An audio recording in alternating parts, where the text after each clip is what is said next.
الحمد لله نحمده ونستعينه ونستغفره ونؤمن به ونتوكل عليه ونعوذ بالله من شرور أنفسنا ومن سيئات أعمالنا من يهده الله فلا مضل له ومن يضلله فلا هادي له ونشهد أن لا إله إلا الله وحده لا شريك له ونشهد أن سيدنا ومولانا محمدا عبده ورسوله أرسله بالحق بشيرا ونذيرا وداعيا إلى الله بإذنه وسراجا منيرا صلى الله تعالى عليه وعلى آله وأصحابه وسلم تسليما كثيرا كثيرا أما بعد فأعوذ بالله من الشيطان الرجيم بسم الله الرحمن الرحيم يا أيها المدثر قم فأنذر وربك فكبر وثيابك فطهر والرجز فاهجر ولا تمنن تستكثر ولربك فاصبر. وقال الله عز وجل يا أيها المزمل قم الليل إلا قليلا. وقال الله عز وجل فلعلك باخع نفسك على آثارهم إن لم يؤمنوا بهذا الحديث أسفا. وقال رسول الله صلى الله عليه وسلم لا تزال لا إله إلا الله تنفع من قالها وترد عنهم العذاب والنقمة ما لم يستخفوا بحقها. قالوا يا رسول الله ما الاستخفاف بحقها؟ قال يظهر العمل بمعاصي الله فلا ينكر ولا يغير. وقال رسول الله صلى الله عليه وسلم الدين النصيحة. قيل لمن يا رسول الله؟ قال لله ولرسوله ولكتابه ولأئمة المسلمين وعامتهم او كما قال صلی اللہ علیہ وسلم. میرے محترم دوست اور بزرگوں، اللہ رب العزت کو سب سے زیادہ وہ انسان محبوب ہے جس کے دل میں انسانیت کی خیر خواہی، ہمدردی کا جذبہ موجود ہو. خیر خواہی، اوروں کی خیر خواہی اور انسانیت کے ساتھ شفقت کا معاملہ کرنا، رحم کا معاملہ کرنا، لوگوں کا بھلا چاہنا کہ اللہ کے بندوں کو دنیا اور آخرت میں کوئی تکلیف نہ پہنچے، یہ خیر خواہی بہت بڑا عمل ہے. یہ اتنا بڑا عمل ہے کہ جناب رسول اللہ صلی اللہ علیہ وسلم نے ارشاد فرمایا کہ الدین النصیحہ، دین سراسر خیر خواہی کا نام ہے. اپنا بھلا تو ہر آدمی چاہتا ہے، ہر ایک چاہتا ہے کہ میری زندگی سکون والی گزرے، اطمینان والی گزرے، میں دنیا میں بھی کامیاب ہو جاؤں، آخرت میں بھی کامیاب ہو جاؤں، مجھے کوئی نقصان نہ پہنچے. تو اپنا بھلا تو انسان کیا، جانور بھی اپنا بھلا چاہتے ہیں. کوئی جانور اپنے لیے بدخواہی کا طالب نہیں ہے، لیکن کمال یہ ہے کہ اوروں کو نفع پہنچانے کے لیے، دوسروں کو فائدہ پہنچانے کے لیے اور ان کو تکلیف سے بچانے کے لیے انسان اپنی تکلیف کو برداشت کر لے، اوروں کو نفع پہنچانے والا بنے. ہر ایک کو مجھ سے فائدہ پہنچے. کوئی بھی اللہ کا بندہ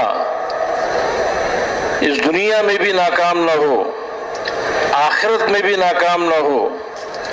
یہ جو خیر خواہی ہے، ہمدردی ہے، شفقت ہے، یہ جذبہ اللہ کو بہت زیادہ محبوب ہے۔ یہ اتنا محبوب ہے، فی نفسی ہی خیر خواہی کرنا، انسان کیا کسی جانور نے بھی اگر خیر خواہی کا کوئی کام کیا ہے تو اللہ کو وہ اس جانور کا عمل وہ بھی اللہ کو اتنا پسند آیا کہ اللہ نے اسے بھی اپنے قرآن کی آیت بنا دیا۔ اب ایک چونٹی ہے، اس نے اپنی چونٹیوں کی خیر خواہی اور ہمدردی کی۔ جب سلیمان علیہ السلام اور ان کا لشکر چونٹیوں کی وادی سے گزرنے لگا تو جو چونٹیوں کی ملکہ تھی اس نے دیکھا کہ یہ تو بڑے بڑے جسم والے لوگ ہیں اور یہ ہماری طرف آ رہے ہیں اور ہم بالکل حقیر فقیر چھوٹے چھوٹے جسم والے ہیں، ہم تو ان کو نظر بھی نہیں آئیں گے، تو کہیں ایسا نہ ہو کہ ہماری ساری کی ساری قوم ان کے پاؤں میں کچلی جائے۔ تو اس چونٹی کو یہ جذبہ اٹھا تو اس نے اس خیر خواہی کے جذبے میں اپنی قوم کو یہ خطاب کر کے فرمایا کہ اے چونٹیوں، اپنے اپنے بلوں میں داخل ہو جاؤ، ایسا نہ ہو کہ تمہیں سلیمان علیہ السلام اور اس کا لشکر اپنے پاؤں کے نیچے رون ڈالے اور ان کو پتہ بھی نہ چلے۔ یا ایھا النمل ادخلوا مساکنکم لا یحطمنکم سلیمان وجنودہ وہم لا یشعرون۔ اب چونٹی تو ایک حشرات الارض میں سے ہے، لیکن اس کے دل میں خیر خواہی کا جذبہ اٹھا اور اپنی قوم کو اس نے دنیا کی ہلاکت سے بچانے کے لیے ایک جملہ کہا۔ کس طرح کہا، کس زبان میں کہا، یہ اللہ ہی جانتے ہیں، لیکن اللہ رب العزت کو اس چونٹی کا یہ عمل اتنا پسند آیا کہ اللہ رب العزت نے اس چونٹی کے اس بول کو، خیر خواہی کے جملے کو، اللہ رب العزت نے سب سے افضل نبی پر، سب سے افضل جو کتاب نازل کی اس کی آیت بنایا، اور سب سے افضل امت، سب سے بہترین امت، اس کو یہ چونٹی کا یہ واقعہ سنا دیا۔ اس میں یہ سبق رکھا کہ دیکھو یہ چونٹی کوئی مکلف نہیں ہے، اس کی ذمہ کوئی خیر خواہی کا کام نہیں ہے، ان کی ذمہ کوئی اوامر تکلیفی ہے، ان کی ذمہ ہے ہی نہیں، جو کرنا ان کے لیے لازمی ہو، اور ان کے لیے کوئی جنت و جہنم کا کوئی سلسلہ نہیں ہے، لیکن ایک طبیعی طور پر خیر خواہی کا چاہنا یہ پسندیدہ عمل ہے۔ تو اس چونٹی نے خیر خواہی کی ہے، اپنی قوم کو دنیا کی ہلاکت سے بچا لیا، تو اے امت محمدیہ صلی اللہ علیہ صاحبہا، تمہیں تو اللہ رب العزت نے ساری دنیا کے انسانوں کی خیر خواہی، ہمدردی، اس کے لیے اللہ نے چنا ہے اور اس کے لیے تمہیں بھیجا ہے۔ تمہارا وجود تو ہے ہی ساری انسانیت کی خیر خواہی کرنے کے لیے۔ کنتم خیر امت اخرجت للناس تأمرون بالمعروف وتنہون عن المنکر وتؤمنون باللہ، تمہیں تو بھیجا ہی ساری انسانیت کے نفع کے لیے ہے، تم ساری امتوں میں بہتر ہو۔ تو جب ایک چونٹی بھی اپنی قوم کا نقصان برداشت نہیں کرتی، اس کے دل میں بھی قوم کو فائدہ پہنچانے کا جذبہ ہے، تو تمہیں کتنا جذبہ تمہارے دلوں میں ہونا چاہیے۔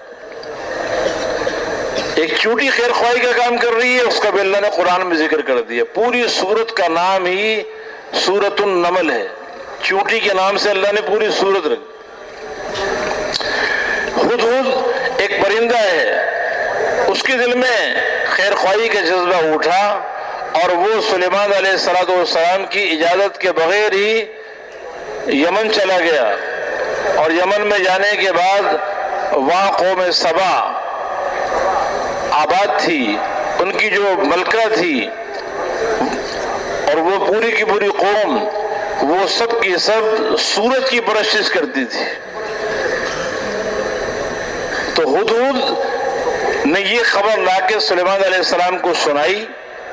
اللہ تعالیٰ نے ہدہد کے دل میں جو خیر خواہی کا جذبہ تھا اور اس نے جو سفر کیا، اس نے جو باتیں آگے سلیمان علیہ السلام کو بتائی کہ میں ایسی خبر لے کر آیا ہوں جس کا آپ کو بھی پتہ نہیں ہے، میں جو غیر حاضر ہوا بغیر اجازت کے گیا وہ تو آپ ہی کے کام کے لیے گیا ہوں.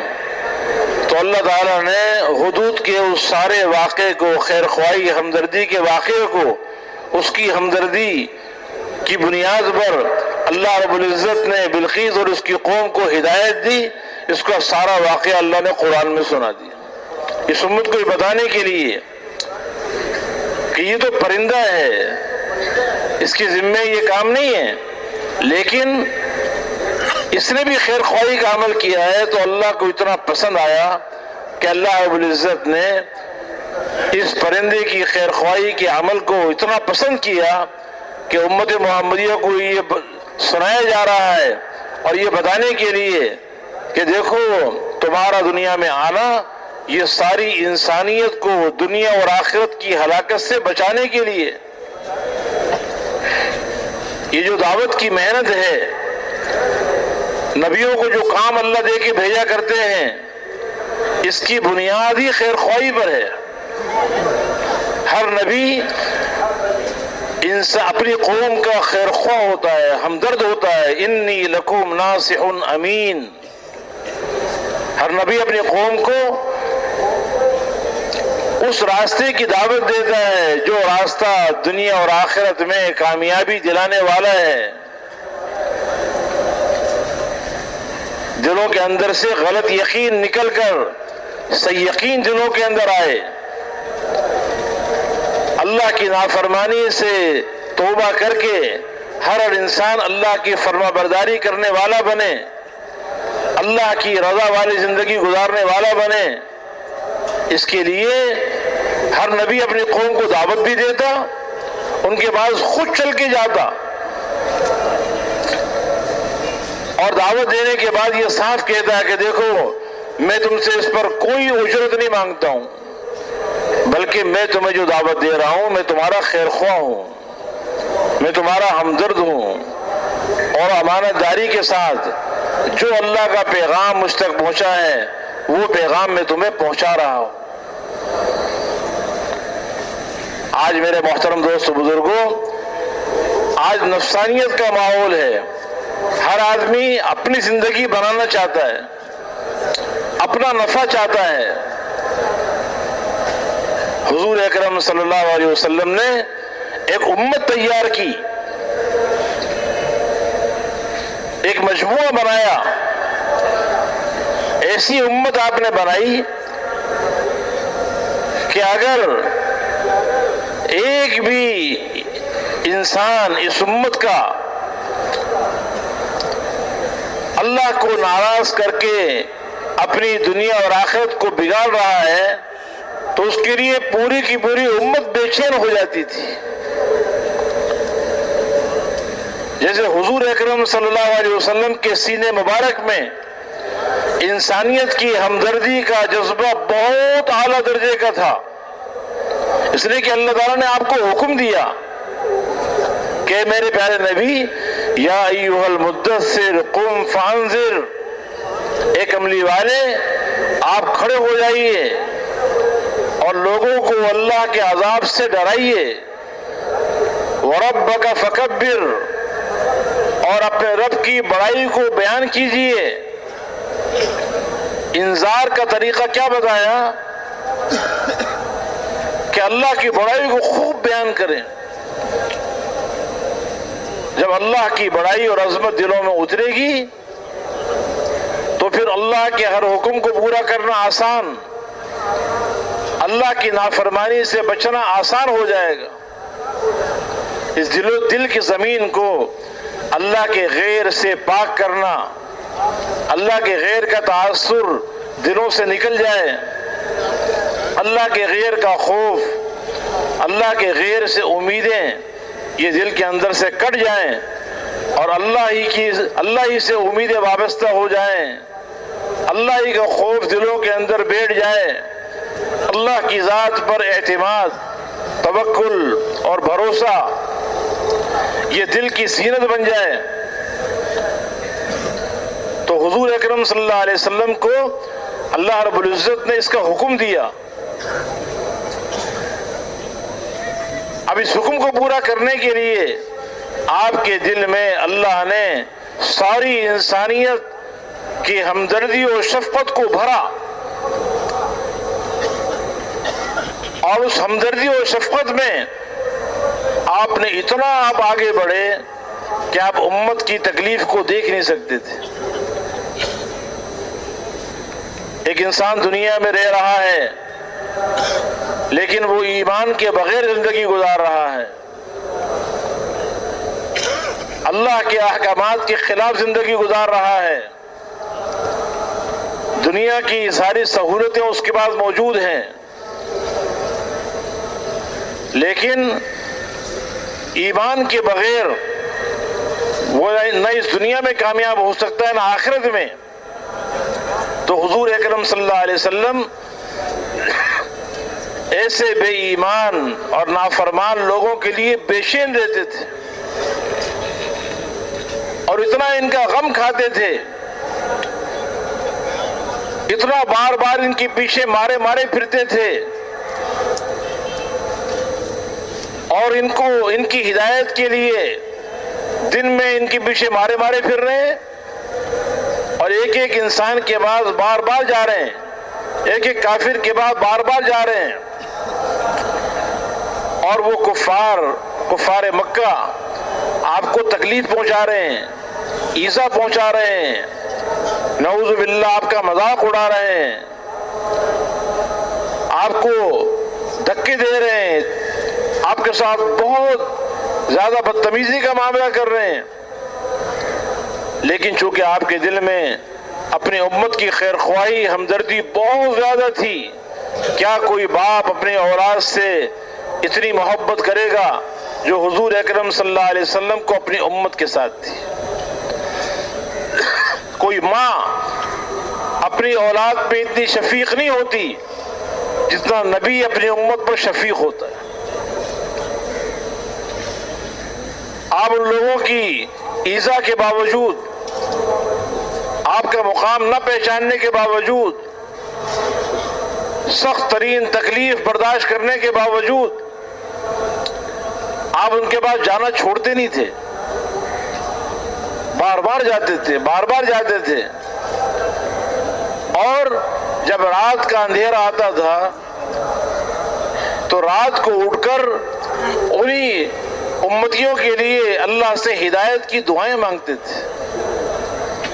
یا ایھا المزمل قم اللیل الا قلیلا، اس لیے کہ دل تو اللہ کے ہاتھ میں ہے، ہدایت اللہ دیتے ہیں، انسان کے ذمے محنت ہے، ہدایت انسان کے ہاتھ میں نہیں ہے، وہ اللہ کے ہاتھ میں۔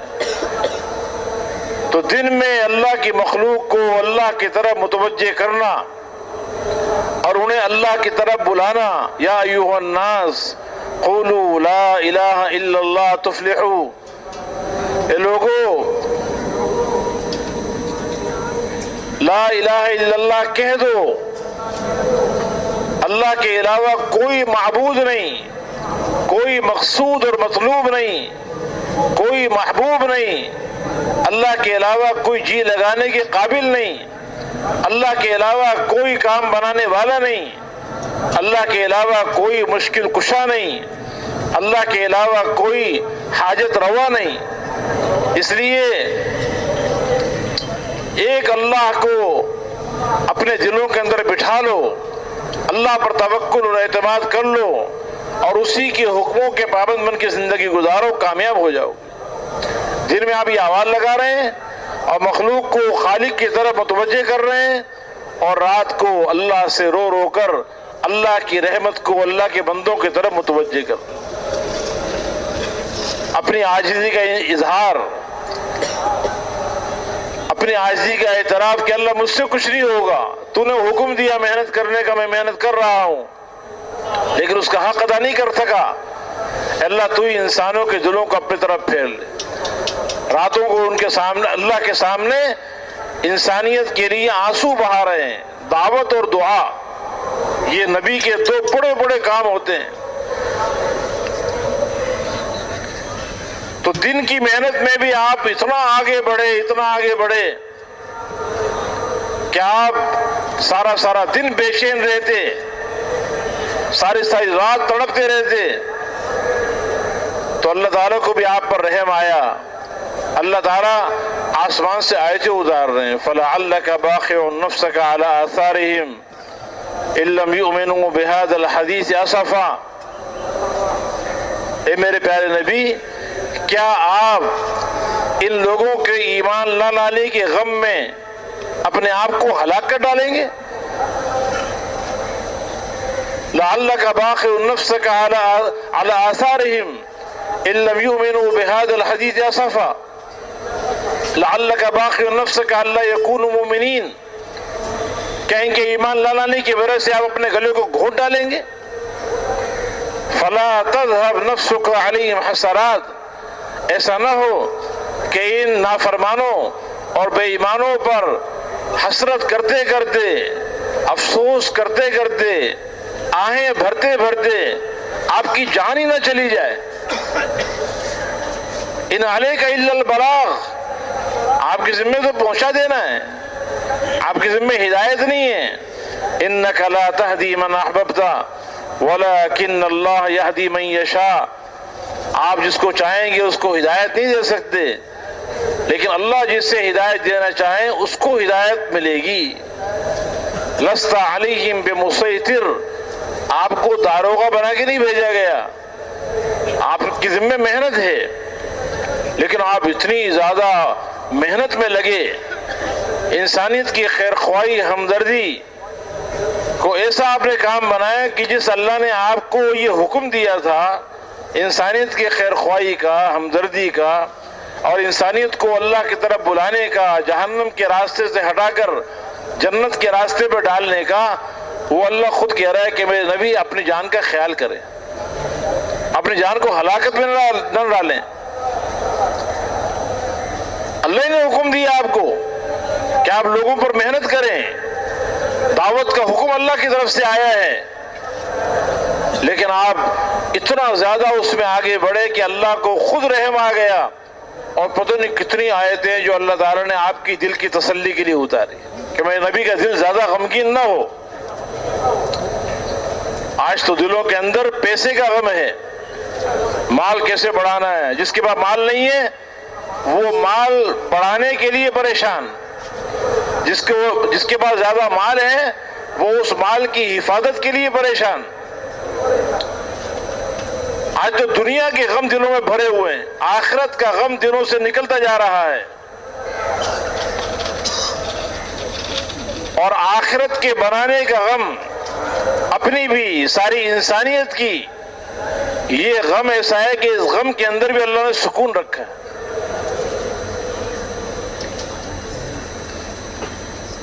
انسانیت کے لیے بے چین ہونے میں اللہ نے چین رکھا ہے.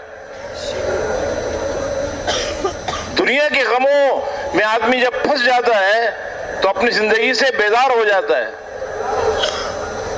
لیکن انسانیت کو جہنم کی آگ سے بچانے کے لیے بے چین ہونا, بے قرار ہونا, ان کی خیر خواہی, ہمدردی کے لیے تکلیفیں برداشت کر رہے ہیں ظاہری طور پر, لیکن ان وہ تکلیفیں بھی محبوب بن جاتی ہیں, مرغوب بن جاتی ہیں.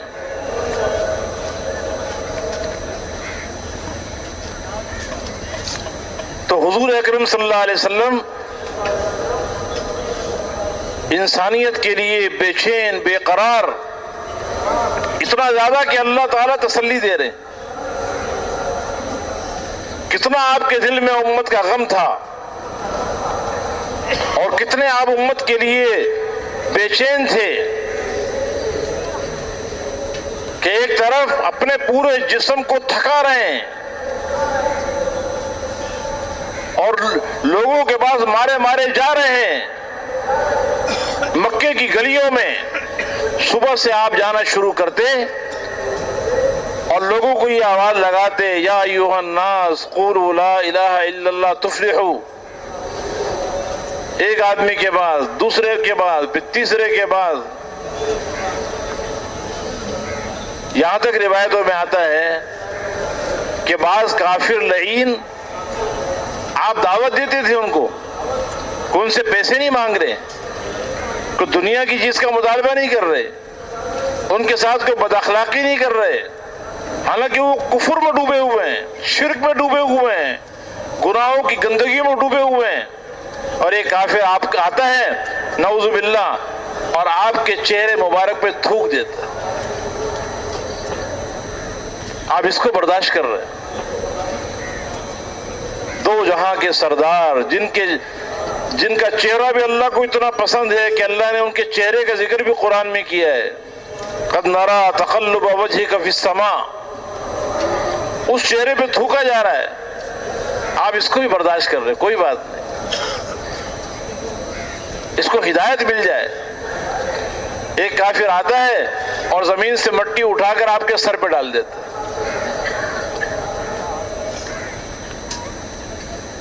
آپ اس کو بھی برداشت کر رہے ہیں۔ کوئی کہہ رہا ہے کہ آپ جادوگر ہیں نعوذ باللہ، کوئی آپ کو کہتا ہے کہ آپ مجنون ہو گئے ہیں، کوئی کہہ رہا ہے کہ آپ شاعر ہیں، پتہ نہیں کیا کیا بدتمیزی کے الفاظ، لیکن حضور اکرم صلی اللہ علیہ وسلم اس کو برداشت کر رہے ہیں، اور اتنا زیادہ اس کی آپ محنت کر رہے ہیں کہ صبح سے آپ نے یہ شروع کیا ہے، آدھا دن گزر گیا اور آپ مسلسل لوگوں کے پاس جا رہے ہیں اور انہیں اللہ کی طرف بلا رہے ہیں، اور وہ آپ کے ساتھ بہت ہی نامناسب حرکتیں کر رہے ہیں، پھر آپ تھک ہار کے تھوڑا بیٹھ جاتے ہیں تو ایک بچی آتی ہے جس کے ہاتھ میں لوٹا ہے، اس لوٹے میں پانی ہے، وہ آپ کو لوٹا دیتی ہے، آپ پانی سے اپنے چہرے کو صاف کرتے ہیں، اپنی مٹی وغیرہ اپنے پہ ہٹاتے ہیں۔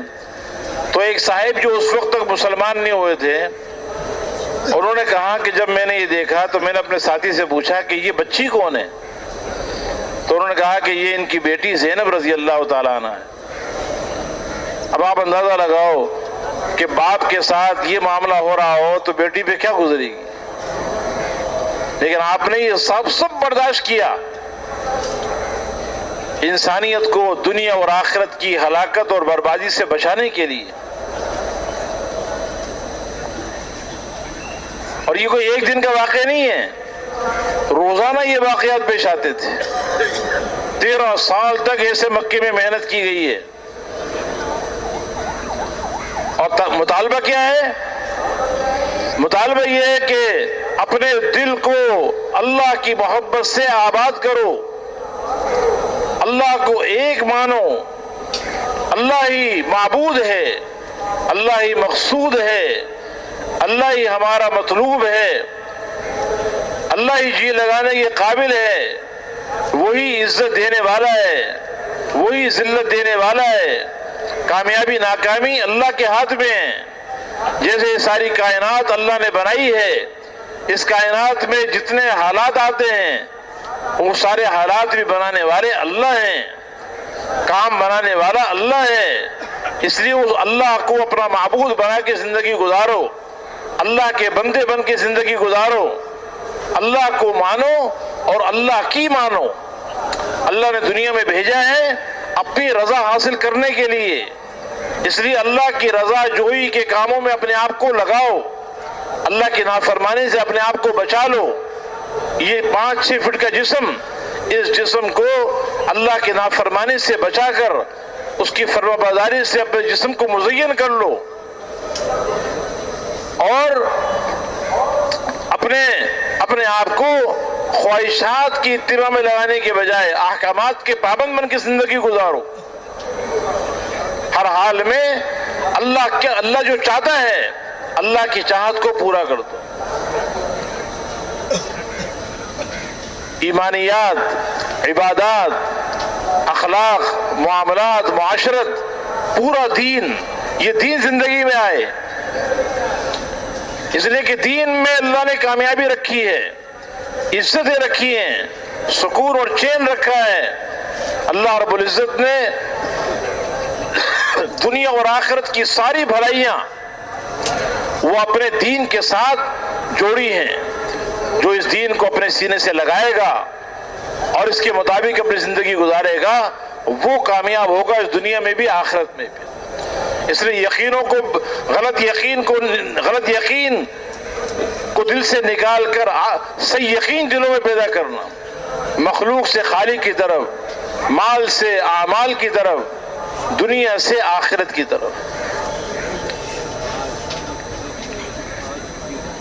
اور ہر حال میں جو اللہ کا حکم ہے زندگی کے تمام شعبوں میں اللہ کے احکامات کو پورا کرنا، اپنی عبادات کو بنا بنا کے پڑھنا، عبادات کے ذریعے اللہ کے اوامر کے ذریعے اللہ کے خزانوں سے براہ راست نفع اٹھانا، اور یہ دل ہر وقت اللہ کی یاد میں ڈوبا ہوا ہو، اللہ کی محبت میں ڈوبا ہوا ہو، اپنے پیدا کرنے والے سے تعلق بنانے کے لیے قرآن پاک کی تلاوت کرنا، اللہ کا ذکر کرنا، اور اللہ کے بندوں کے ساتھ حسن سلوک سے پیش آنا، اچھے اخلاق سے پیش آنا، اپنے معاشرت کو، رہن سہن کو پاکیزہ بنانا، اپنی معاشرت کو سادگی پر لانا، عدل اور انصاف کے ساتھ معاشرت میں زندگی گزارنا،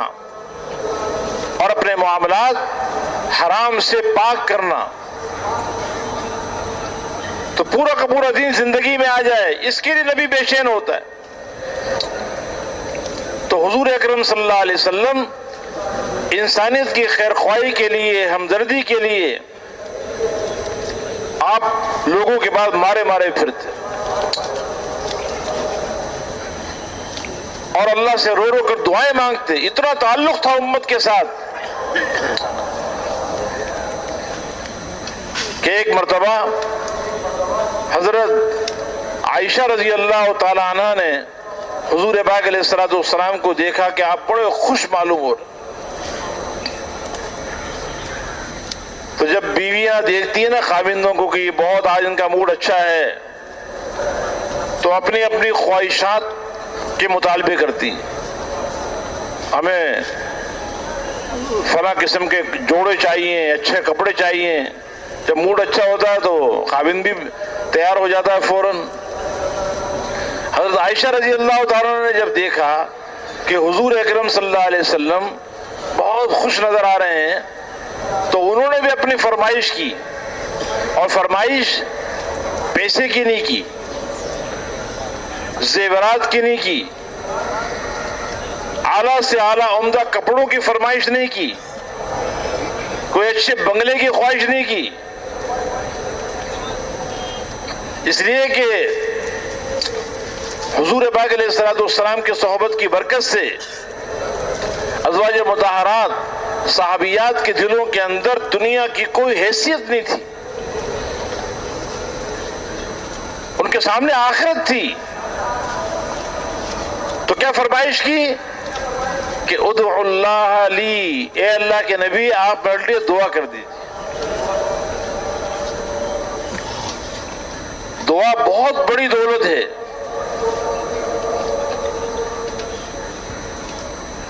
اللہ کے نبی کا آج مزاج بہت اچھا معلوم ہو رہا ہے، طبیعت اچھی معلوم ہو رہی ہے، میں اللہ سے آپ اپنے لیے دعا کروا لوں، مغفرت کی دعا کروا لوں. آج دعا بھی کرواتے ہیں تو دنیا کی کرواتے ہیں. تو حضور اکرم صلی اللہ علیہ وسلم نے دعا کی، اللہم اغفر لعائشۃ ما تقدم من ذنبها وما تاخر وما اسرت وما اعلنت. اے اللہ تو عائشہ کے سارے گناہوں کو معاف فرما، اگر بالفرد ہوں بھی تو اگلے گناہ، پچھلے گناہ، اعلانیہ کیے ہوں، چھپ کر کیے ہوں، انہوں نے کیا گناہ کیے ہیں، لیکن پھر بھی مغفرت کی دعا سن کر حضرت عائشہ رضی اللہ تعالیٰ نے اتنی خوش ہوئی کہ خوشی میں لوٹ پوٹ ہونے لگی، اور چہرہ ان کا جو سر ہے حضور صلی اللہ علیہ وسلم کی جھولی میں گرنے لگا. جیسے کسی عورت کو اس کا خاوند کوئی دنیا کی پسندیدہ ترین چیز لا کر دے دے، اس پر بھی اتنی خوشی نہیں ہوتی جتنی خوشی حضرت عائشہ رضی اللہ تعالیٰ عنہ کو اس بات پر ہوئی کہ حضور صلی اللہ علیہ وسلم نے میرے لیے مغفرت کی دعا کر دی. اس لیے کہ مغفرت بہت بڑا سرمایہ ہے. اللہ کا بندے کو معاف کر دینا یہ بہت بڑی دولت ہے. اس لیے کہ اللہ کی پکڑ بڑی سخت ہے اور اللہ کے سامنے کوئی دم نہیں مار سکتا. اللہ تعالیٰ حساب لینے پر آ جائے تو کوئی بچ نہیں سکے گا. من نوقش الحساب فقد ہلک. جس سے حساب کے بارے میں پوچھ گچھ شروع کر دی گئی وہ ہلاک ہو گیا. تو حضرت عائشہ رضی اللہ تعالیٰ عنہ اتنی خوش ہو رہی ہے مغفرت کی دعا سن کر کہ دو جہاں کے سردار نے میرے لیے دعا کر دی. تو حضور اکرم صلی اللہ علیہ وسلم نے فرمایا کہ عائشہ ایسرک دعائی، کیا میری دعا کی وجہ سے تم بہت خوش ہو رہی ہو؟ تو عرض کیا کہ اللہ کے نبی، دو جہاں کے سردار، آپ نے میرے لیے دعا کر دی، میں کیوں خوش نہ ہوں؟ تو حضور اکرم صلی اللہ علیہ وسلم نے ارشاد فرمایا کہ عائشہ، یہ دعا جو میں نے تمہارے لیے آج کی ہے، یہ دعا میں اپنی امت کے لیے ہر نماز میں کرتا ہوں. انہا لدعوتی لامتی فی کل صلاۃ. جو دعا اپنی بیوی کے لیے ان کے مطالبے پہ اللہ کے نبی کر رہے ہیں، زندگی میں ایک مرتبہ مطالبہ کیا ہے اور ان کے لیے دعا کی ہے. امت سے اتنا تعلق ہے آپ کا کہ اپنی امت کے لیے آپ روزانہ دعا کرتے تھے ہر نماز میں کہ اللہم اغفر لامتی ما تقدم من ذنبها وما تاخر وما اسرت وما اعلنت. اے اللہ میری امت کے سارے گناہوں کو معاف کر، اگلے گناہ، پچھلے گناہ، اعلانیہ کیے ہوں، چھپ کر کیے ہوں. اب اگر ہر نماز سے مراد فرض نماز لی جائے تو 5 نمازیں فرض ہیں، گویا کہ 5 مرتبہ تو آپ دعا کرتے ہی تھے. اور اگر نماز سے مراد عام لیا جائے، چاہے فرض ہو یا نفل ہو، تو آپ اندازہ لگاؤ کہ حضور اکرم صلی اللہ علیہ وسلم 5 مرتبہ فرض نمازوں میں اور اس کے علاوہ جب بھی نفل پڑھتے ہوں گے، امت کے لیے مغفرت کی دعا کرتے ہوں گے، تو حضور سے اس سے معلوم ہوا کہ حضور صلی اللہ علیہ وسلم کا تعلق اپنی بیوی سے زیادہ امت کے ساتھ تھا. اتنے امت کے لیے آپ بے چین ہیں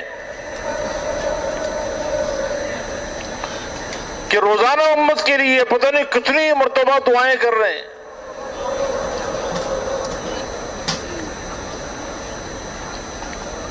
ساری زندگی دن میں امت کے لیے بے چین مارے مارے پھر بھی رہے ہیں اور ان کے لیے مغفرت کی دعائیں بھی کر رہے ہیں. رات کو اللہ کے سامنے امت کے لیے آنسو بہا رہے ہیں.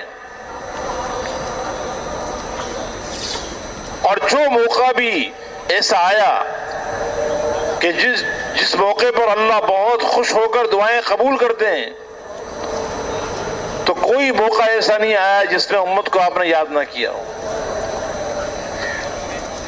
آپ دنیا سے پردہ فرما رہے ہیں. دنیا سے پردہ فرماتے ہوئے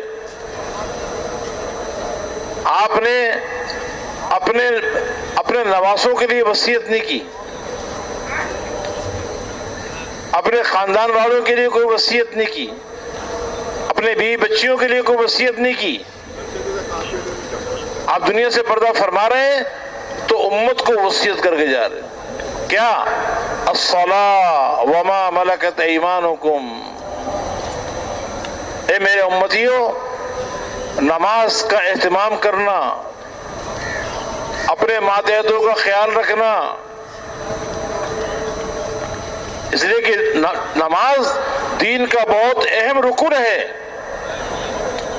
جس نے نماز کی حفاظت کی، اللہ اس کی حفاظت کرتا ہے، اور جو نماز کو ضائع کرتا ہے اللہ اسے ضائع کر دیتے ہیں. نماز کتنی اہم عمل ہے کہ حضور صلی اللہ علیہ وسلم دنیا سے پردہ فرماتے ہوئے امت کو نماز کی تلقین کر کے جا رہے ہیں کہ دیکھو نماز نہ چھوڑنا.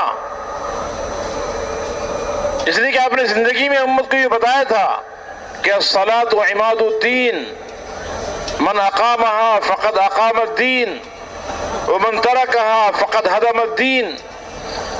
نماز دین کا ستون ہے، جس نے نماز کو قائم کیا اس نے پورے دین کو قائم کیا، اور جس نے نماز کو چھوڑ دیا اس نے پورے دین کو ڈھا دیا۔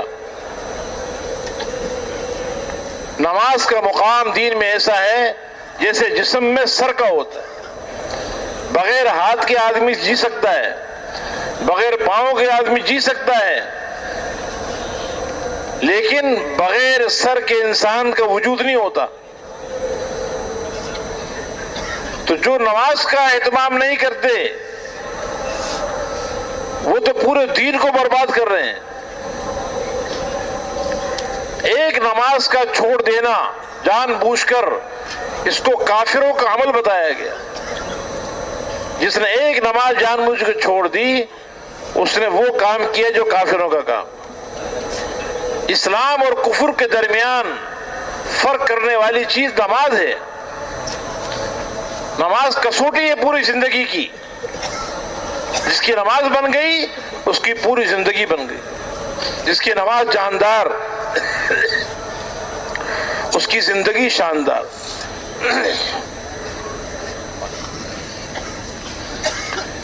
تو حضور صلی اللہ علیہ وسلم امت کو کامیابی کا راستہ بتا کے جا رہے ہیں۔ حی علی الصلاۃ حی علی الفلاح، یہ کامیابی کا راستہ نماز ہے، اور نماز یہ حقوق اللہ میں سے ہے۔ نماز کا حکم فرما کر پورے دین کی طرف اشارہ کر دیا۔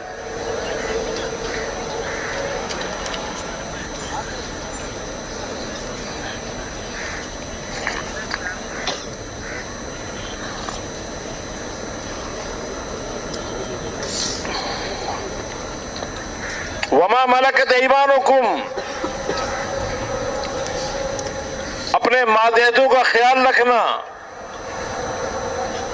اس میں حقوق العباد کا اشارہ کر دیا۔ گویا کہ جاتے جاتے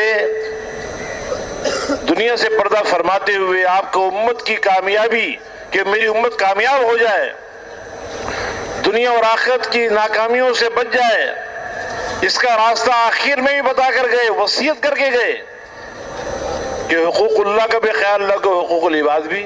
تو دین نام ہی دونوں چیزوں کا ہے، ایک حصہ حقوق اللہ کا ہے اور ایک باقی جو ہے وہ حقوق العباد ہے۔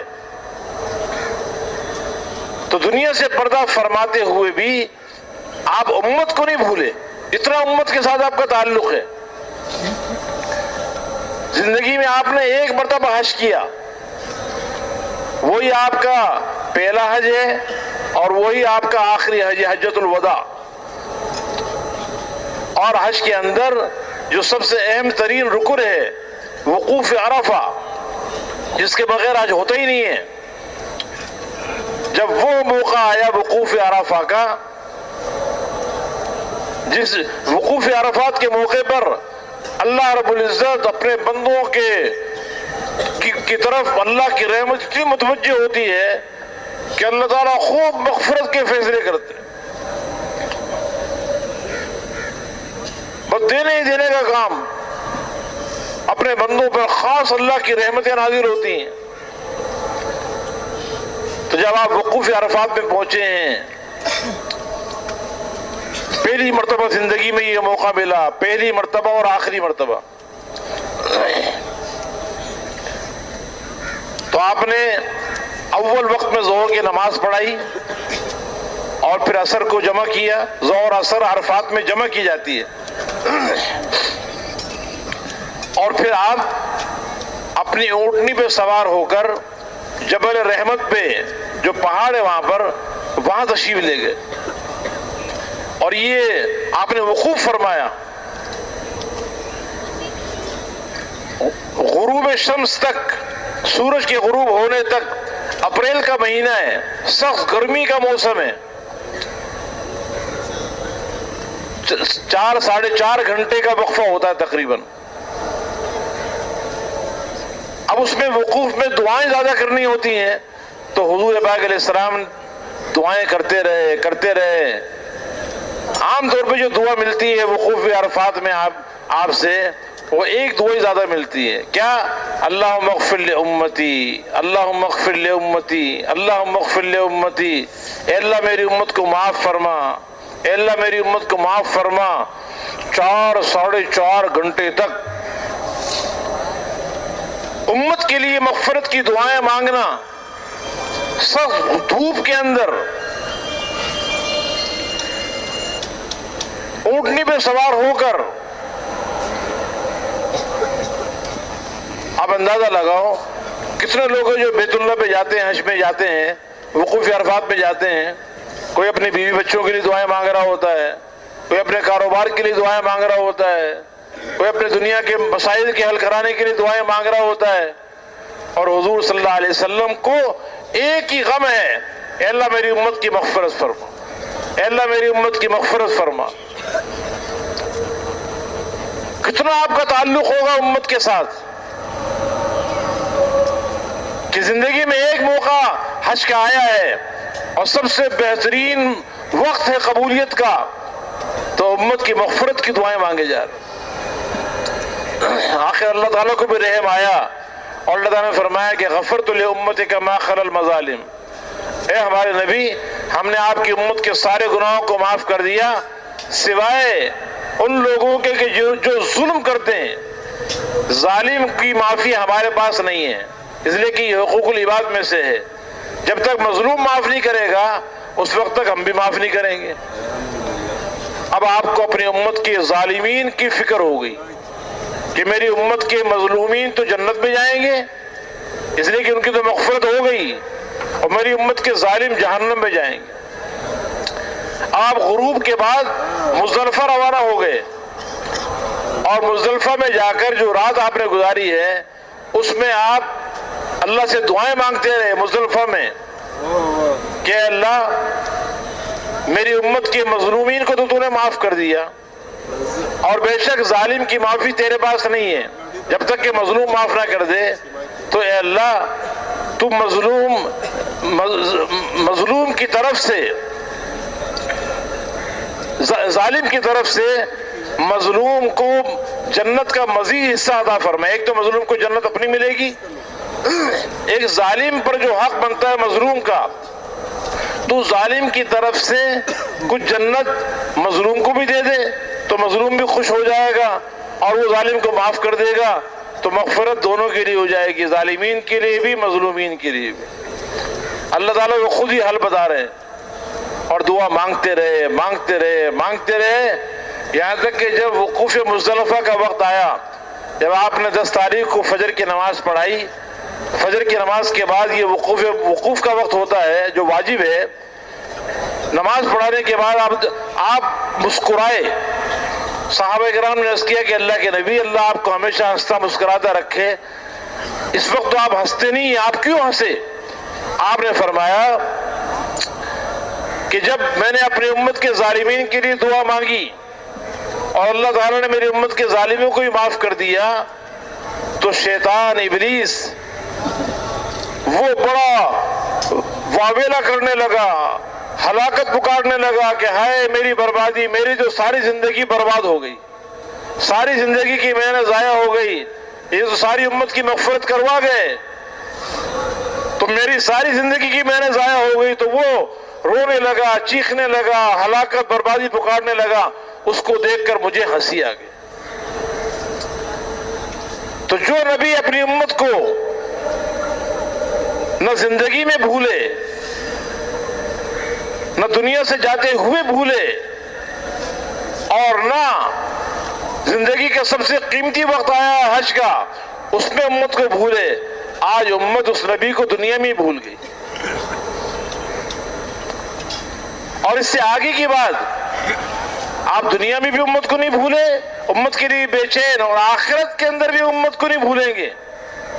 ایک صحابی نے عرض کیا کہ اللہ کے نبی، دنیا میں آپ کا خیال آتا ہے تو آپ کو دیکھ کر ہمارے دل ٹھنڈے ہو جاتے ہیں، دل مطمئن ہو جاتا ہے. جنت میں آپ تو بڑے درجوں میں چلے جائیں گے، ہم چھوٹے درجوں میں ہوں گے. تو جنت میں اگر وہاں آخرت کی دن آخرت میں ملاقات کرنی تو کہاں ملاقات ہوگی؟ تو آپ نے فرمایا کہ اما عند الحشر، اما عند المیزان، و اما عند الصراط، و اما عند الحوض۔ مجھ سے ملنا ہو تو یا تو پل صراط پہ مل لینا، یا جہاں ترازو یا اعمال لگے ہوں گے، اعمال کا وزن کیا جا رہا ہوگا وہاں مل لینا، اور یا حوض کوثر پہ مل لینا۔ اب آپ پل صراط پہ کیوں کھڑے ہوں گے؟ کیا اپنی باری کا انتظار کرنے کے لیے کہ میری باری ہو تو میں پل صراط سے گزروں؟ ہرگز ایسا نہیں ہے، اس لیے کہ آپ تو پل صراط سے بجلی کی رفتار سے بھی زیادہ تیزی سے گزر جائے گی۔ آپ کیوں کھڑے ہوں گے؟ آپ اس لیے کھڑے ہوں گے کہ میرا کوئی امتی پل صراط سے کٹ کر جہنم میں نہ گر جائے۔ میزان عدل پہ آپ کیوں کھڑے ہوں گے؟ اپنے اعمال کا وزن کروانے کے لیے نہیں، اس لیے کہ ترازو میں اعمال کا وزن ان کا ہوگا جن کی نیکیاں بھی ہیں اور گناہ بھی ہیں۔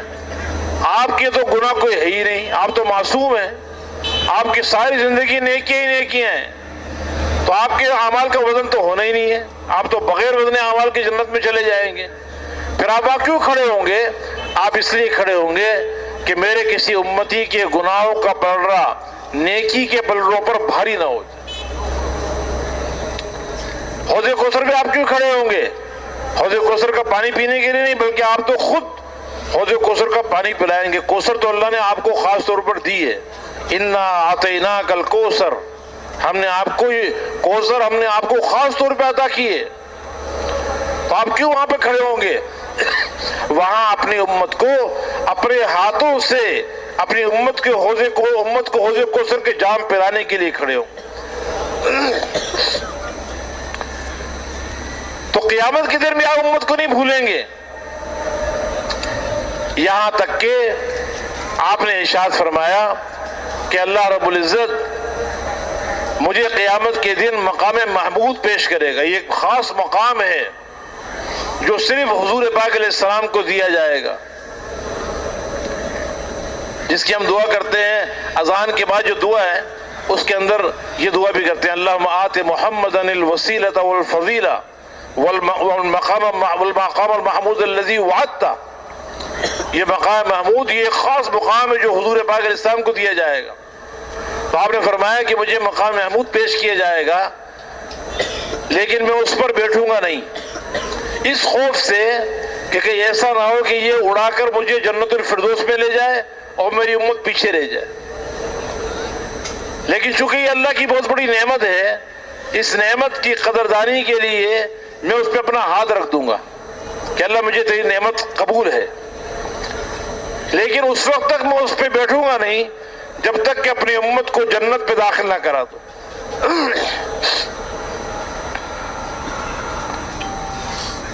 اور بھائی یہ تو بعض جمعے کے خطبوں کے اندر بھی خطیب پڑھتے رہتے ہیں کہ جب قیامت کا دن قائم ہوگا تو سارے نبی نفسی نفسی کر رہے ہوں گے، یا رب نفسی نفسی، یا رب نفسی نفسی۔ اتنا وہ ہولناک دن ہوگا کہ انبیاء کرام علیہ السلام جو مقدس ترین ہستیاں ہیں وہ بھی نفسی نفسی کر رہے ہوں گے۔ سارے دنیا کے انسان اپنے اپنے پسینوں میں غرق ہوں گے، کوئی گلے تک، کوئی سینے تک، کوئی کمر تک، کوئی گھٹنوں تک، بعض ٹخنوں تک اپنے پسینوں میں غرق ہوں گے، اور انبیاء کرام علیہ السلام نفسی نفسی کر رہے ہوں گے۔ آدم علیہ السلام، نوح علیہ السلام، ابراہیم علیہ السلام، موسیٰ علیہ السلام، عیسیٰ علیہ السلام، سارے اولو العزم نبی اور حضور اکرم صلی اللہ علیہ وسلم اس وقت بھی کہہ رہے ہوں گے یا رب امتی امتی، یا رب امتی امتی۔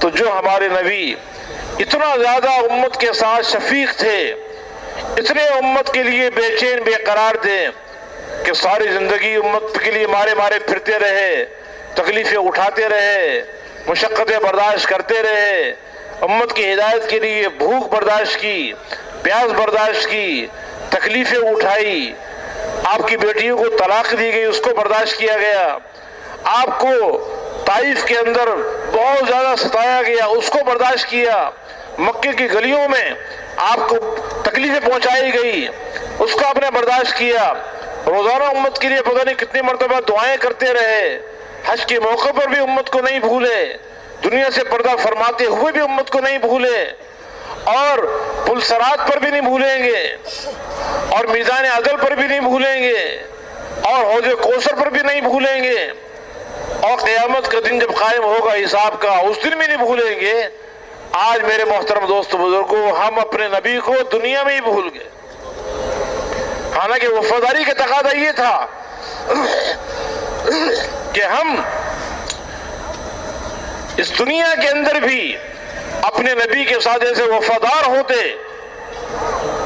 کہ نبی والی زندگی کو اپنے سینے سے لگاتے اور اپنے آپ کو اپنے نبی کے رنگ میں رنگ لیتے، اللہ کے ہر حکم کو حضور اکرم صلی اللہ علیہ وسلم کی خوبصورت خوشبودار زندگی کے ساتھ مزین کر لیتے، معطر کر لیتے،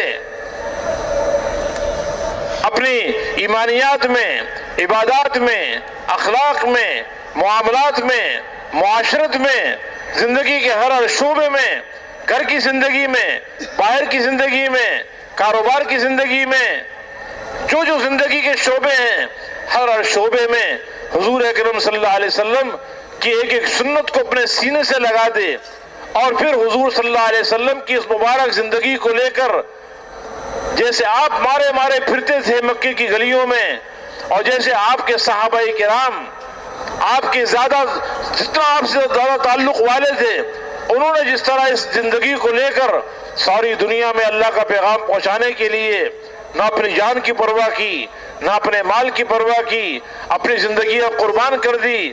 1,24,000 صحابہ کرام حضور پاک علیہ السلام کے پروانے حجۃ الوداع کے اندر موجود تھے۔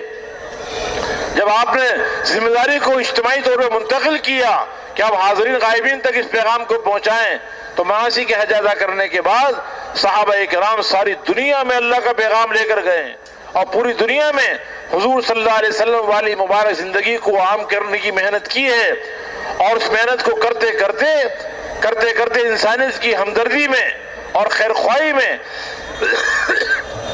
جیسے حضور صلی اللہ علیہ وسلم کو صحابہ کرام نے دیکھا کہ آپ کے دل میں کوئی دنیا کا غم نہیں، آپ کے دل میں آخرت کی فکر ہے، انسانیت کی ہمدردی ہے، انسانیت کی خیر خواہی کا جذبہ ہے، اسی پہ آپ کی زندگی لگ رہی ہے، تو آپ کے صحابہ کرام نے بھی اسی پہ اپنی زندگی لگائی، آپ کے ازواج مطہرات نے بھی اسی کے لیے زندگی قربان کر دی، اپنی ساری خواہشات کو ذبح کر دیا، آپ کے سارا خاندان اس کے لیے قربان ہو گیا، آپ کے صحابہ کرام اس کے لیے قربان ہو گئے، دنیا کی خواہشات کا خون کیا آخرت کو بنانے کے لیے، انسانیت کو جہنم کی آگ سے بچانے کے لیے، اور پوری دنیا میں اللہ کے پیغام کو لے کے پہنچے۔ تو وفاداری کا تقاضا تو یہ تھا، جیسے صحابہ کرام نے حضور اکرم صلی اللہ علیہ وسلم والی زندگی کو اپنایا، آپ کے ساتھ دل سے محبت بھی کی، آپ کی زندگی سے بھی محبت کی، آپ کے ایک ایک عمل کو اپنی زندگی میں اتارا، آپ کی ایک ایک سنت کو اپنے سینے سے لگایا، اور آپ والے غم کو، آپ کی فکر کو، آپ کے مقصد کو، آپ کے دنیا میں آنے کا جو اصل کام تھا، دعوت اللہ والا کام، انسانیت کی خیر خواہی ہمدردی والا کام، اس کام کو اپنا کام بنا کر دنیا کے تقاضوں کو قربان کر کے اللہ کے دین کو دنیا میں زندہ کرنے کے لیے، انسانیت کی ہمدردی کے لیے پوری دنیا میں گئے۔ تو ہم بھی اسی طرح ایسے وفادار بنتے اپنے نبی کے، جو نبی ہم سے اتنا تعلق رکھنے والا ہے کہ نہ اپنے کھانے کی اسے پرواہ ہے، نہ اپنے ضروریات کی پرواہ انہوں نے کی ہے، دنیا کی زندگی تکلیفوں میں گزار دی، مشقتوں میں گزار دی، کھانے کی تکلیف، پینے کی تکلیف، مکان چھوٹے چھوٹے، کپڑا بھی بقدر ضرورت بھی پورا نہیں ہے، لیکن اس کے باوجود آپ نے انسانیت امت کے لیے اپنا سب کچھ قربان کیا۔ تو اس نبی کے ساتھ وفاداری کا تقاضا یہ تھا کہ ہم بھی اپنا سب کچھ اسی پہ قربان کر دیں۔ جنہوں نے قربان کیا، اللہ نے انہیں کتنا مقام دیا۔ حضرت خدیجہ رضی اللہ تعالیٰ عنہ ایک عورت ہے، حضور پاک علیہ السلام پر ایمان لے آئی، تو آپ پر ایسی وفاداری آپ کے ساتھ کی ہے، آپ کے غم میں کوئی ایسا اپنا غم بنایا ہے، آپ کی زندگی کو ایسا اپنایا ہے کہ اپنا سارا مال جو خود کمایا ہوا تھا حضور صلی اللہ علیہ وسلم پر، اللہ کے دین پر سارا قربان کر دیا اور بالکل خالی ہو گئی، غریب ہو گئی. تو اللہ کی طرف سے پیغام آ رہا ہے کہ اے خدیجہ، اے محمد صلی اللہ علیہ وسلم، یہ آپ کی بیوی خدیجہ ہے، ان سے کہیے کہ اللہ تعالیٰ آپ کو سلام کہہ رہا ہے. اتنا بڑا مقام اللہ نے دیا. جب بہت مالدار تھی اور نئے نئے ڈیزائن کے کپڑے پہنتی تھی، اعلیٰ درجے کی دنیا کی زندگی گزارتی تھی، اس وقت یہ مقام نہیں ملا. لیکن جب اللہ کے دین پر اپنی جان بھی لگائی، اپنا مال بھی لگایا، حضور اکرم صلی اللہ علیہ وسلم کے ساتھ، آپ کے دین کے ساتھ وفاداری کی ہے، تو اللہ کی طرف سے سلام آ رہا ہے کہ اللہ نے آپ کو سلام کہا ہے. ان سے کہہ دیجئے وَبَشِّرْهَا بِبَيْتٍ فِي الْجَنَّةِ مِنْ ذَهَبٍ لَا صَخَبَ فِيهِ وَلَا نَصَبٍ، اور انہیں جنت میں سونے کے محل کی خوشخبری سنا دیجیے کہ اللہ نے ان کے لیے جنت کے اندر سونے کا محل بنایا ہوا ہے. یہ حضرت ابو بکر رضی اللہ تعالیٰ عنہ ہیں، بہت بڑے مالدار، بڑے تاجر، لیکن ایمان لے آئے اور حضور صلی اللہ علیہ وسلم کے ہاتھ میں ہاتھ دیا،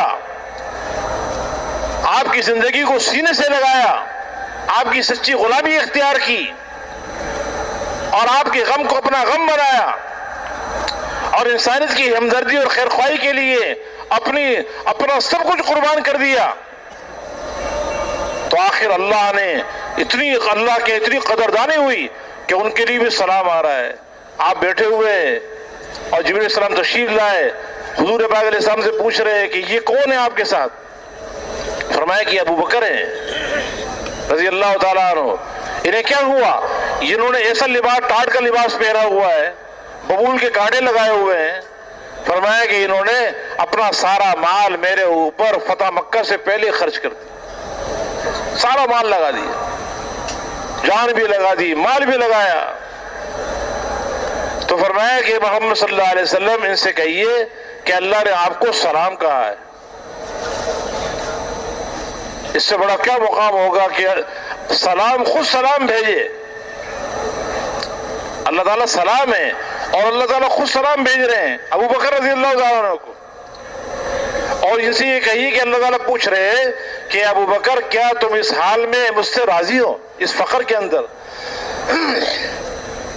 تو جب حضرت ابو بکر رضی اللہ عنہ کو حضور پاک نے فرمایا تو وہ بڑے رونے لگے اور روتے روتے کہا کہ انا عن ربی راض، میں اپنے رب سے راضی ہوں، میں اپنے رب سے راضی ہوں، میں اپنے رب سے راضی ہوں.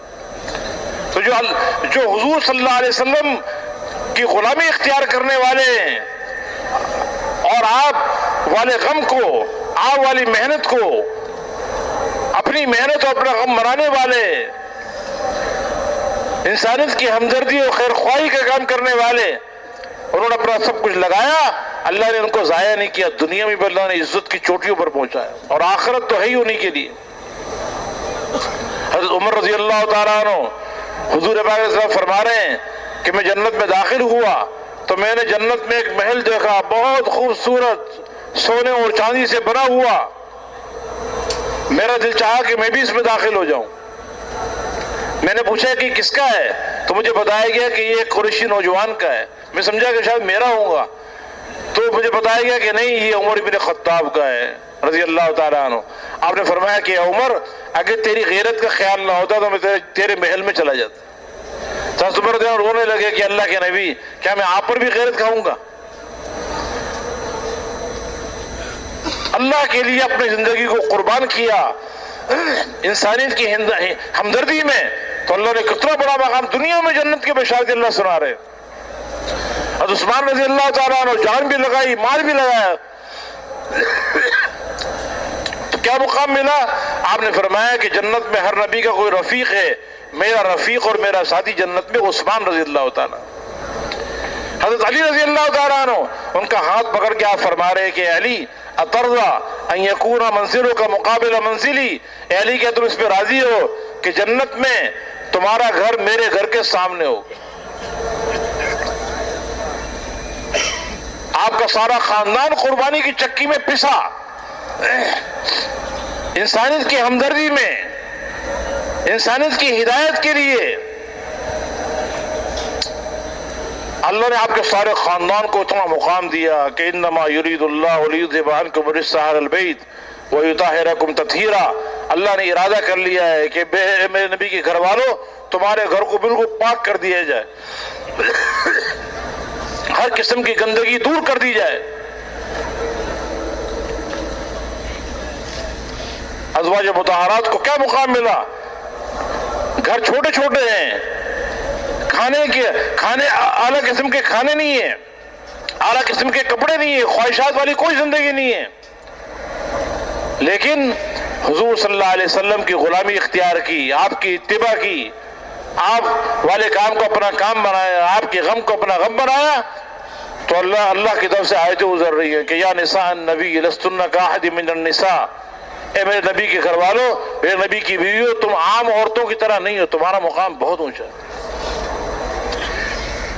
آپ کی بیٹیاں قربانی کی چکی پس رہی ہیں، بھوک اور پیاس اور تکلیفیں اٹھا رہی ہیں، لیکن چونکہ آخرت والی تھی، حضور پاک علیہ السلام کے ساتھ وفادار تھی، آپ کی زندگی کو اپنانے والی تھی، آپ کے غم کو اپنا غم بنانے والی تھی، تو اللہ رب العزت نے کیا مقام دیا کہ جنت کی عورتوں کا سردار ہی آپ کی بیٹی فاطمہ رضی اللہ عنہ کو بنا دیا. سیدۃ نساء اہل جنت فاطمہ.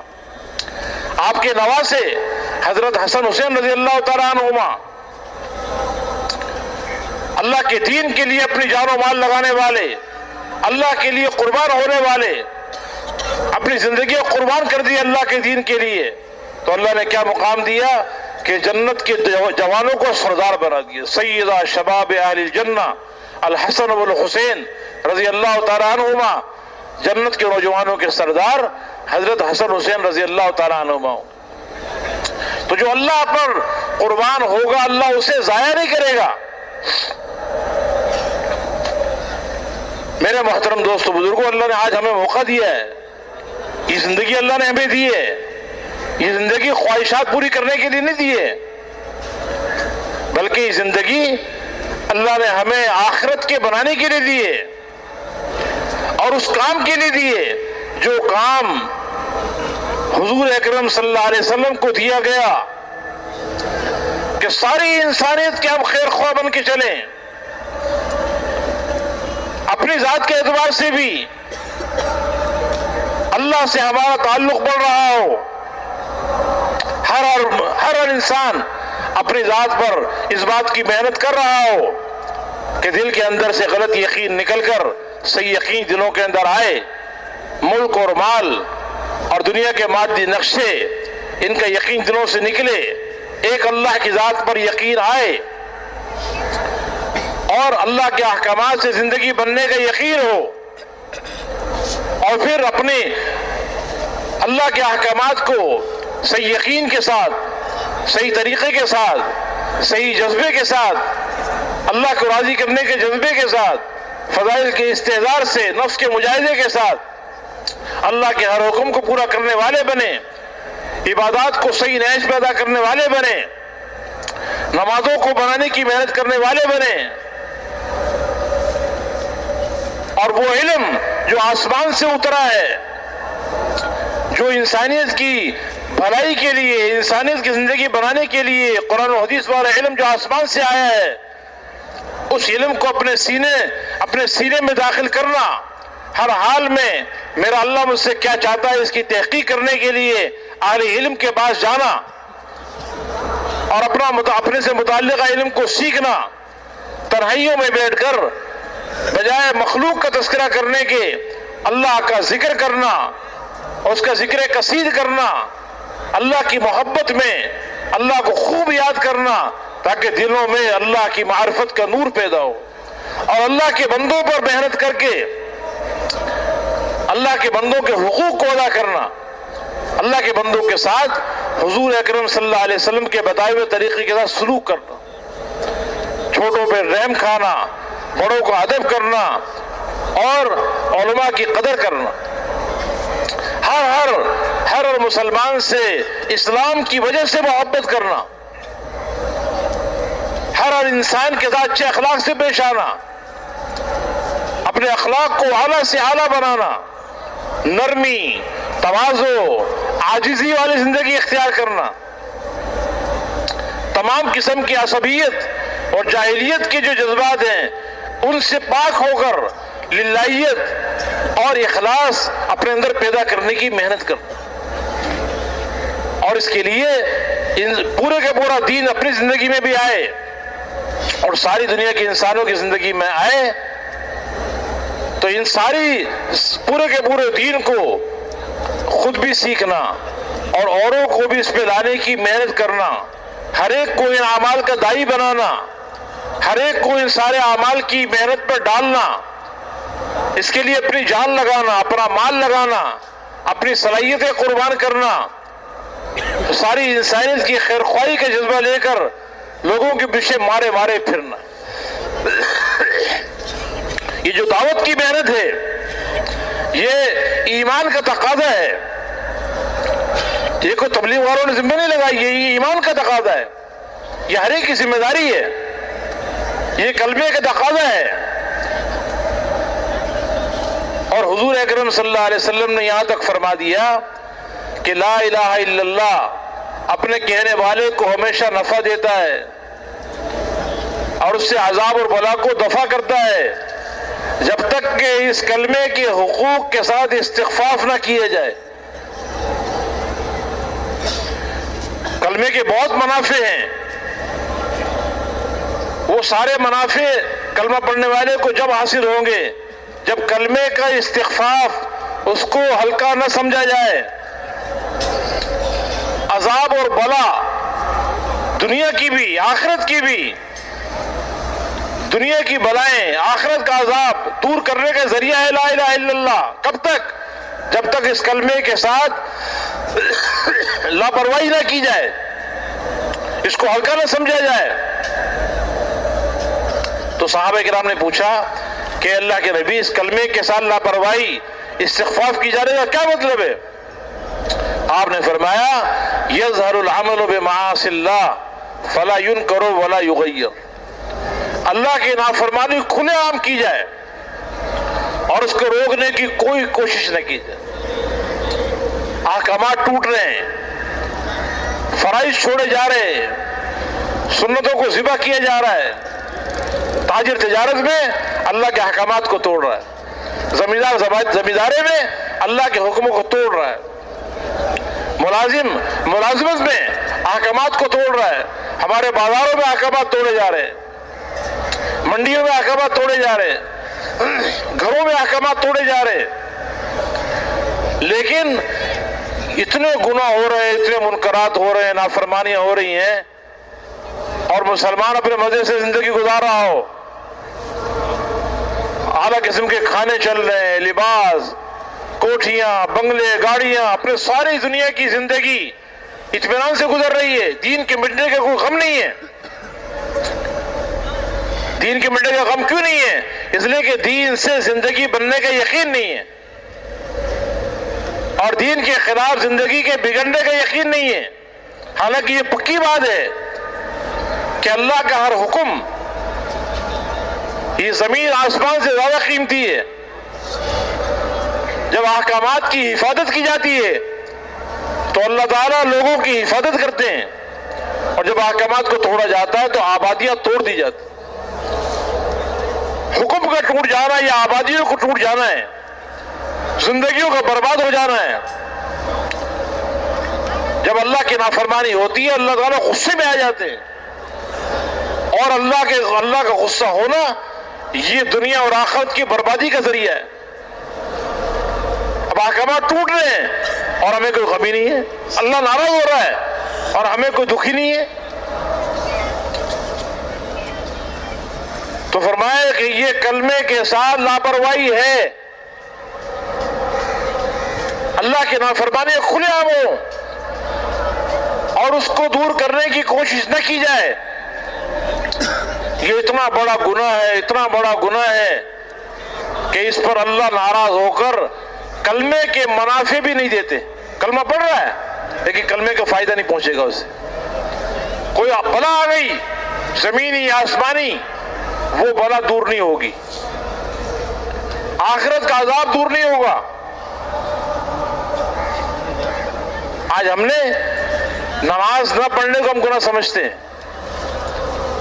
روزہ رمضان کا روزہ ہو نہ رکھنے کو گناہ سمجھتے ہیں، زکوٰۃ فرض ہو جائے زکوٰۃ نہ دینے کو گناہ سمجھتے ہیں، حج فرض ہے کسی پر تو حج کے نہ کرنے کو گناہ سمجھتے ہیں، چوری کرنے کو گناہ سمجھتے ہیں، ڈاکہ ڈالنے کو گناہ سمجھتے ہیں۔ لیکن وہ محنت جس محنت سے نمازیں زندہ ہوں، روزہ انسانوں کی زندگی میں آئے، زکوٰۃ زندہ ہو، حج والا عمل زندہ ہو، اللہ کی نافرمانیاں مٹ جائیں، چوری ختم ہو، ڈاکہ ختم ہو، رشوت ختم ہو، سود خوری ختم ہو، جھوٹ اور تمام کی تمام نافرمانیاں ختم ہو جائے، جس محنت کے ذریعے اس محنت کو نہ کرنے کو گناہ نہیں سمجھتے۔ اس کو کلمے کا استخفاف قرار دیا گیا، یہ کلمے کے ساتھ لاپرواہی برت رہے ہیں۔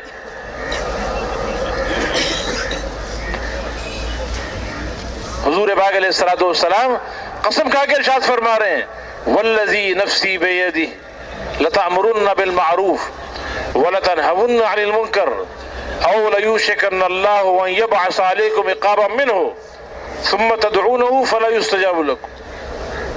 قسم اس ذات کی جس کے قبضے میں میری جان ہے، نیکی کا حکم کرتے رہو، برائی سے منع کرتے رہو، نیکیوں کو پھیلانے کی محنت کرتے رہو، اللہ کی پسندیدہ زندگی کو زندہ کرنے کی محنت کرتے رہو، برائیوں کو مٹانے کی محنت کرتے رہو، ورنہ اللہ اپنا عذاب تم پہ مسلط کرے گا، اور وہ ایسا عذاب ہوگا جب اللہ کا عذاب مسلط ہو جائے گا تو تم دعائیں مانگو گے، دعائیں قبول نہیں ہوگی۔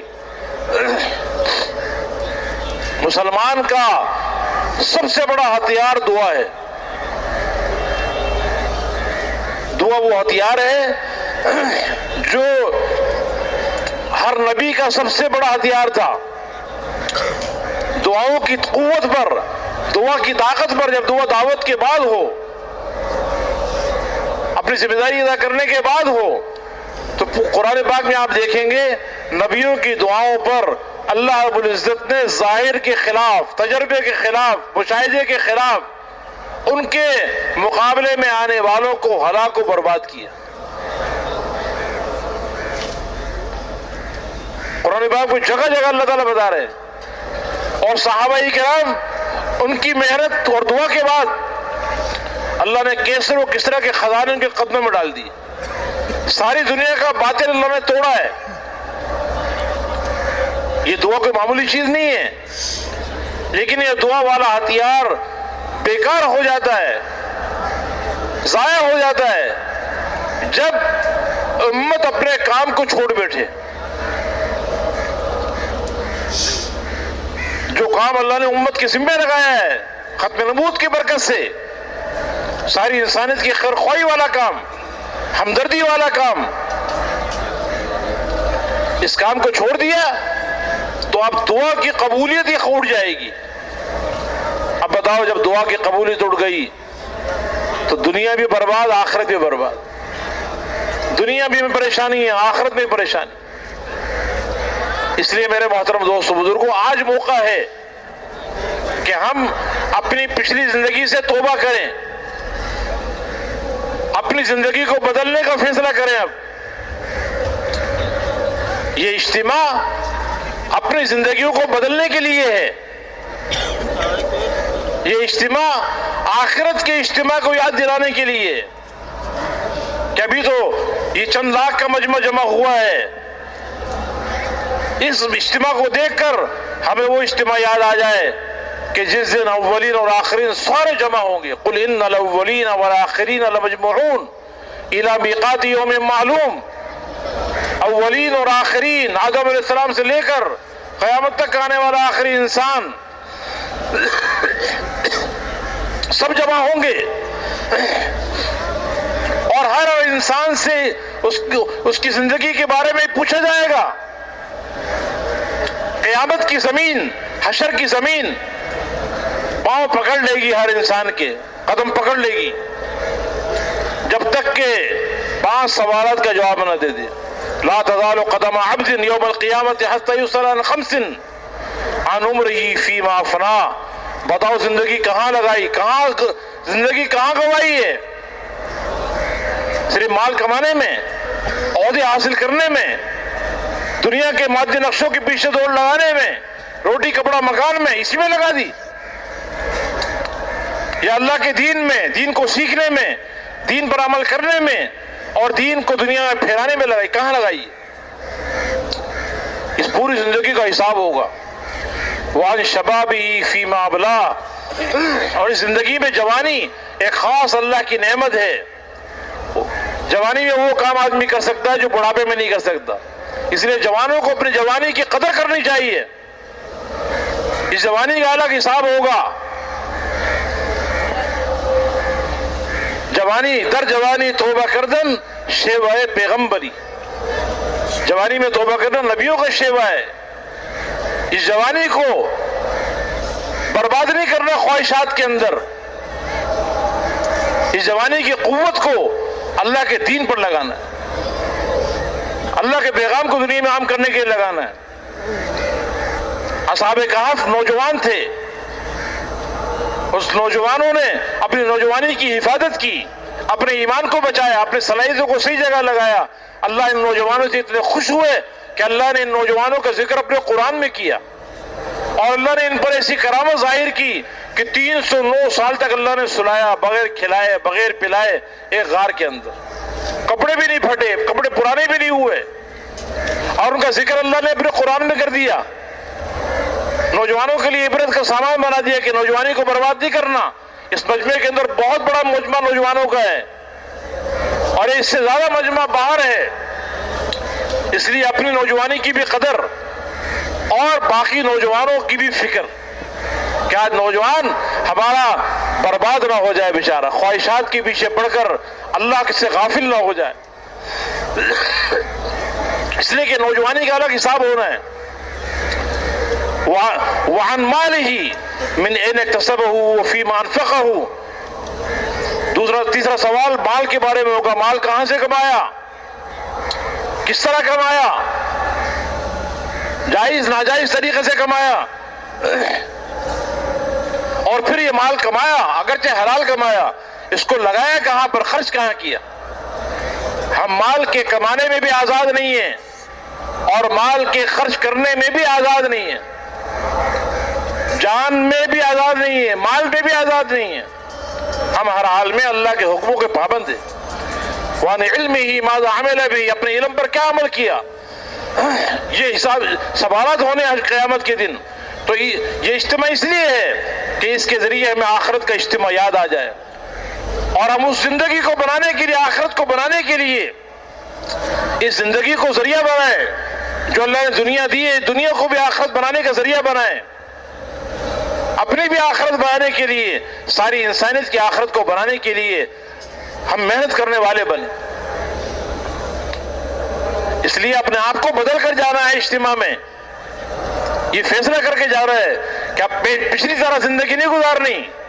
پہلے جو زندگی ہم نے ضائع کی ہے، اللہ کو ناراض کر کے، اللہ کے احکامات کے خلاف جو وقت گزرا ہے، اور حضور پاک علیہ السلام والے غم، آپ کی فکر، آپ والے کام کے بغیر جو ہم نے زندگی گزاری ہے، اس پہ ہم اللہ سے معافی مانگے، سچی توبہ کریں اور ساری امت سے توبہ کرائیں، اور خود بھی اپنی زندگی کو بدلنے کا فیصلہ ہو، اور ساری انسانیت کی زندگی کے بدلنے کی محنت کرنے والے بنے۔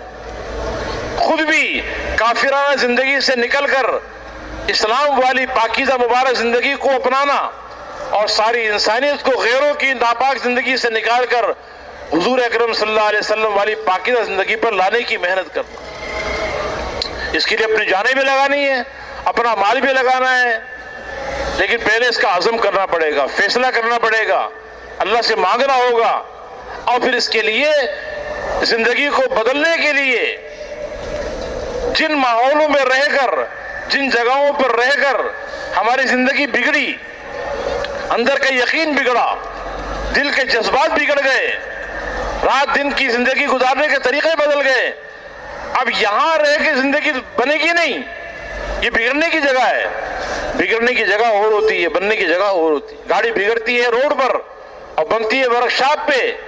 ایسے اس انسان کی گاڑی بگڑتی ہے اپنی دکان پر، کارخانے پر، بازاروں میں، گھروں میں، غلط ماحول کے اندر. اس کے بننے کے لیے اچھا ماحول، ایمانی ماحول، مسجدوں کا ماحول،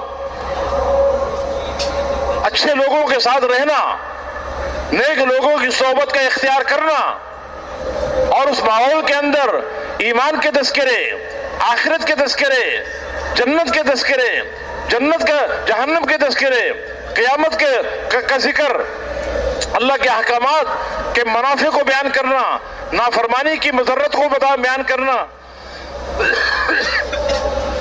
جب یہ تذکرے ہوں گے ایک اچھے ماحول کے اندر، تو پھر اس اچھے ماحول کی برکت سے اللہ زندگی کو بدلے گا. قیامت کے دن جو لوگ جہنم میں جائیں گے اور ناکام ہو جائیں گے، وہ قیامت کے دن جو حسرت کریں گے، افسوس کریں گے، ایک اس بات پہ کریں گے کہ ہم نے اچھا ماحول اختیار نہیں کیا، اچھے لوگوں کے ساتھ دوستی نہیں اختیار کی. یا لیتنی لم اتخذ فلانا خلیلا لقد اضلنی عن الذکر بعد اذ جاءنی. کاش میں فلاں کو اپنا دوست نہ بناتا، اس کی دوستی اور اس کے ماحول نے مجھے بگاڑ دیا، اللہ سے غافل کر دیا. تو یہ اللہ کے راستے میں نکلنے کے لیے اس لیے کہا جاتا ہے کہ اللہ کے راستے میں نکل کر اچھے دوستوں کا صحبت اختیار کر کے مسجد کے ماحول میں رہ کر وہ مبارک زندگی جو دنیا اور آخرت میں کامیابی کا ذریعہ ہے، اس زندگی کی دعوت دینا، ایک دوسرے کو اس کے لیے تیار کرنا، اور ایک دوسرے کی اس پہ چلنے میں معاونت کرنا، ایک دوسرے کا مددگار بننا، یہ بہت بڑا ذریعہ ہے زندگیوں کو بدلنے کا. ہمیں پتہ ہی نہیں ہے دن گزارنا کیسے ہے، رات گزارنی کیسی ہے. بس صبح اٹھے مال کمانے کے لیے، مال کما رہے ہیں کھانے کے لیے، کھا رہے ہیں کمانے کے لیے. زندگی، مسلمان کی زندگی کمانے کھانا ہی نہیں ہے. مسلمان کی زندگی تو ایک بہت بڑا مقصد کے ساتھ ہے. اس زندگی کو سیکھنے کے لیے یہ کہا جا رہا ہے کہ بھئی اپنے ماحول کو ذرا ہم چھوڑیں، کچھ وقت کے لیے پہلے چھوڑیں اور اچھے ماحول میں جائیں، اللہ کے راستے میں نکلیں. اس سے دو طرفہ فائدہ ہوگا، اپنی زندگیوں میں صحیح رخ پر آئیں گی، اور جو ساری امت کی ذمہ داری ہمارے اوپر ہے، انسانیت کی ہمدردی اور خیر خواہی والا کام، یہ بھی ہم سے ادا ہوگا اور امت کو بھی ہدایت ملے گی. اس کے لیے اپنی جانیں لگانا، اپنا مال لگانا، پوری دنیا میں جانے کی ہم نیت کریں. ساری دنیا میں اللہ کے پیغام کو لے کر جائیں گے انشاءاللہ. تو سارے بھائی نیت کرتے ہیں انشاءاللہ. آج تک جو ہم سے اس پہ کوتاہی ہوئی ہے، غفلت ہوئی ہے، اس پہ ہم اللہ سے معافی مانگیں.